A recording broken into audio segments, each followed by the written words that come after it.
Labdien! Šodien es jums izstāstīšu par slīpā galda testa izmeklējumu.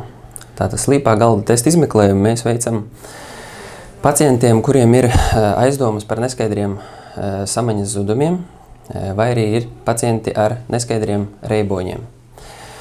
Un šie stāvokļi var liecināt par autonomās nervu sistēmas darbības traucējumiem, kā arī par neiroendokrīnās darbības sistēmas traucējumiem. Tātad par indikācijām, kad mēs rekomendējam veikt šo izmeklējumu. Tātad tie būs, kā es jau iepriekš minēju, tātad neprecizēti samaņas zudumi. Šādi samaņas zudumi, kas ir ar sekojošu traumatisku bojājumu. Samaņas zudumi, kas ir ar sekojošu muskuļu rausti. Veicam arī situācijas, kad vēlamies atdiferencēt un ir arī aizdomas par to, ka pacientam varētu būt pseidolēkmes vai psihogēnas sinkopes.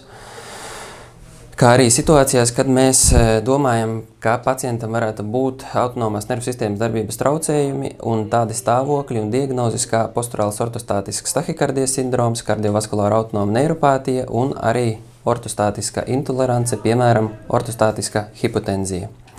Un stāvokļi, kad mēs pacientiem nerekomendējam veikt šo izmeklējumu, ir, ja pacientam ir smaga, jeb izteikta miegartēriju stenoze, smaga izteikta koronāro artēriju ateroskleroze, arī dažādas izteiktas sirdsvārstuļu stenozes, smaga anēmija, nekontrolēta hipertenzija, kā arī neiesakām šo izmeklējumu veikt grūtniecēm.